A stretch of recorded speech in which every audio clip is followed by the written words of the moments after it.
இறையேசுவில் பிரியமான சகோதர சகோதரிகளே, நமது ஆண்டவர் இயேசு கிறிஸ்துவுடைய திருப்பெயரால் உங்களுக்கும் உங்கள் குடும்பத்தில் இருக்கிற அனைவருக்கும் அன்பும் சமாதானமும் மகிழ்ச்சியும் உண்டாவதாக. அன்புமிக்கவர்களே, செப்டம்பர் மாதம் 18ஆம் தேதி தாயாம் திரு அவை குப்பர்த்தீனோ நகரத்தினுடைய புனித ஜோசப் என்பவருடைய நினைவு நாளைத்தான் கொண்டாடுகிறது. இத்தாலி தேசத்தில் ஒரு சாதாரண குடும்பத்தில் பிறக்கிறார். இளைய வயதிலேயே தந்தை இழந்து விடுகிறார். தாயினுடைய பராமரிப்பில் வளர்ந்த இவர் பிறகு காலணிகளை பழுது பார்க்கிற ஒரு பணியை கற்றுக்கொள்வதற்காக தன்னுடைய தாய் மாமாவோடு வாழ்கிறார். அந்த நேரத்தில் கூட இறை பக்தியிலும் ஞானத்திலும் சிறந்து விளங்கி தான் ஒரு குருவாக திருநிலைப்படுத்தப்பட வேண்டும், ஒரு துறவற சபையில் சேர வேண்டும் என்கிற ஆவலோடு அங்கிருந்து கிளம்பி புனித பிரான்சிஸ்க் அசிசியாருடைய பிரான்சிஸ்கன் சபையில் அனுமதி கேட்கிறார். அனுமதி மறுக்கப்படுகிறது. அதற்கு பிறகு கப்புச்சின் சபையில் அனுமதி கேட்கிறார். அங்கேயும் அவருக்கு அனுமதி மறுக்கப்படுகிறது. கடைசியில் துறவியாக இல்லாமல் அந்த இல்லத்திலேயே வாழ்ந்து கொள்ளலாம் அப்படி என்று அவருக்கு அனுமதி கொடுக்கிறார்கள். ஆகவே குருத்துவம் இல்லாத ஒரு சாதாரண சகோதரராக அந்த துறவு இல்லத்தில் வாழ்ந்த அவர் பரவச நிலை அடைகிற ஒரு ஆற்றலையும் அதே நேரத்தில் ஆழ்நிலை தியானத்தில் கடவுளை கண்டுணர்கிற ஒரு ஆற்றலையும் அவர் பெற்றிருந்தார். பல நேரங்களில் இவை மாந்திரிகத்தோடு தொடர்பு படுத்தப்பட்டு இவர் தவறாகவே புரிந்து கொள்ளப்பட்டார் என்றும் இவருடைய வாழ்க்கையில் நம்ம பார்க்கிறோம். அதற்கு பிறகு மக்களுடைய தொந்தரவு காரணமாக சபை துறவிகளுடைய வேண்டுகோளுக்கு என்னங்க அந்த இடத்தை விட்டு வேறு ஒரு இடத்திற்கு அனுப்பப்படுகிறார். அங்கேயும் ஒரு துறவு மடத்தில் தன்னை அனுமதிக்குமாறு கேட்க அவர்கள் மறுக்கிறார்கள். இருந்தாலும் இவருடைய புனித தன்மையை நீண்ட நாட்கள் பார்த்த பிறகு இவரை துறவியாக பிறகு குருவாக திருநிலைப்படுத்தப்பட அனுமதிக்கிறார்கள். அன்புமிக்கவர்களே, அந்த இல்லத்தில் பல ஆண்டுகள் இருந்து தன்னுடைய ஜெபத்தின் மூலமாகவும் கடின ஒழுக்க நெறிகள் மூலமாகவும் புனிதத்துவத்தை அடைந்தார். பல நேரங்களில் ஆழ்நிலை தியானங்களில் ஈடுபடுவார், பரவச நிலையை அடைவார். சில நேரங்களில் அவருக்கு பைலொகேஷன் என்று சொல்லப்படுகிற 2 இடங்களில் ஒரே நேரத்தில் இருப்பதை போன்ற ஒரு ஆற்றலையும் பெற்றிருந்தார்.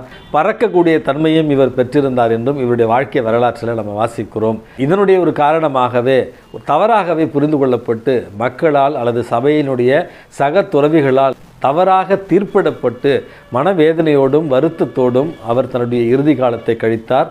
கடைசியில் நோய்வாய்ப்பட்டு இறைவனடி சேர்ந்தார் என்று இந்த குப்பர்த்தீனோ நகரத்தினுடைய புனித ஜோசப் அவர்களுடைய வாழ்க்கையில் நம்ம வாசிக்கிறோம். அன்புமிக்கவர்களே, நம்முடைய வாழ்க்கையில் பல நேரங்களில் மற்றவர்களால் தவறாக புரிந்து கொள்ளப்பட்டு தவறாக தீர்ப்பிடப்பட்டு கண்டனத்திற்கு உள்ளாக்கப்படுகிற நேரங்களிலெல்லாம் இந்த குப்பர்த்தீனோ நகரத்தினுடைய புனித ஜோசப் அவர்களை நினைவு கூர்ந்து அவருடைய பரிந்துரையால் அனைத்தையும் இறைவனுடைய துன்பத்தோடு இணைத்து ஏற்று வாழ வேண்டிய ஒரு வரத்திற்காக இன்றைக்கு மன்றாடி ஜெபிப்போம். அன்புமிக்கவர்களே, ஒரு நிகழ்ச்சி ஒன்று என் நினைவுக்கு வருகிறது. ஐரோப்பாவில் இருக்கிற ஒரு மிகப்பெரிய பல்கலைக்கழகம் என்று சொல்லுகிறார்கள். அந்த பல்கலைக்கழகத்தில் படித்து கொண்டிருந்த ஒரு மாணவன் திடீரென்று இறந்து விடுகிறான். இறந்த பிறகு அந்த மாணவனுக்கான அடக்கச் சடங்குகள் குடும்பத்தாரால் மேற்கொள்ளப்படுகிறது. அதற்கு பிறகு அந்த மாணவனுடைய வயதான பெற்றோர்கள் அந்த பல்கலைக்கழகத்தினுடைய நிர்வாகிகளை சந்திக்க வந்த நேரத்தில் இந்த 2 வயதான பெற்றோரும் தன்னுடைய மகனை பற்றி ஏதாவது குறை கூற வந்திருப்பார்கள் அல்லது நிர்வாகத்தை பற்றி குறை கூற வந்திருப்பார்கள் என்று 2-3 மணி நேரம் அந்த வயதான பெற்றோரை யாருமே கண்டுகொள்ளவில்லையாம். கடைசியில் வேண்டா வெறுப்பாக சரி அந்த 2 வயசான பெருசுகளையும் உள்ளே அனுப்பிவிடுங்க அப்படி என்று அந்த நிர்வாக தலைமை அதிகாரி அழைத்த நேரத்தில் இந்த வயதான பெற்றோர் அந்த நிர்வாக தலைமை அதிகாரியிடத்தில் சென்று, ஐயா, தொந்தரவுக்கு மன்னிக்கவும், நாங்கள் எங்களுடைய அன்பு மகனை இழந்திருக்கிறோம். அவனுடைய நினைவு எங்கள் மனதில் எப்பொழுதுமே இருந்து கொண்டிருக்கிறது. அவனுடைய நினைவின் ஒரு பரிசாக இந்த பல்கலைக்கழகத்திற்கு ஒரு சிறிய தொகையை அன்பளிப்பாக கொடுக்க விரும்புகிறோம் அப்படின்னு சொல்லி அவர்கள் கொண்டு வந்த ஒரு காசோலையை ஒரு கவரில் போட்டு அந்த அதிகார இடத்துல கொடுத்து விட்டு சென்று விட்டார்களாம். அன்புமிக்கவர்களே, அவர் வாங்குகிற பொழுது ஏதோ ஒரு 1000 ரூபாய் 2000 ரூபாய் இருக்கும் என்று நினைத்து வாங்கி வைத்து விட்டு அவர்களை வேண்ட வெறுப்பாக அனுப்பிவிட்டார். அவர்கள் சென்ற பிறகுதான் அந்த கவரை பிரித்து பார்க்கிற நேரத்தில் இன்றைக்கு அந்த பல்கலைக்கழகத்தினுடைய மிகப்பெரிய ஒரு கட்டிட அமைப்பு அந்த வயதான பெற்றோர்கள் கொடுத்த பெரும் தொகையால் கட்டப்பட்டது என்று சமீபத்தில் ஒரு புத்தகத்தில் ஒன்றில் நான் வாசித்தேன். அன்புமிக்கவர்களே, அந்த அதிகாரியுடைய பார்வையில் இந்த வயதான பெற்றவர்கள் ஏதோ பிச்சை எடுக்க வந்திருக்கிறார்கள், குறை கூற வந்திருக்கிறார்கள், அல்லது அப்படியே அவர்கள் அன்பளிப்பு கொடுத்தால் இவர்கள் என்ன கொடுத்து விட முடியும் அப்படி என்று நினைத்த அவருக்கு மிகப்பெரிய ஒரு அதிர்ச்சி.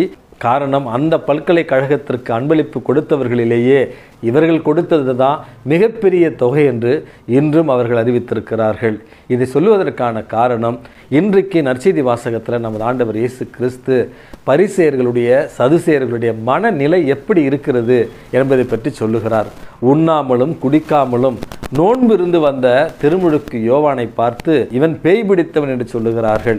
இரக்கத்தோடும் எல்லோரோடும் பழகிய நமது ஆண்டவர் இயேசு கிறிஸ்துவை பார்த்து இவன் குடிவெறியன், இவன் போஜன பிரியன் அப்படி என்று இயேசுவையும் அவர்கள் குறை கூறுகிறார்கள், திருமுழுக்கு யோவானையும் குறை கூறுகிறார்கள்.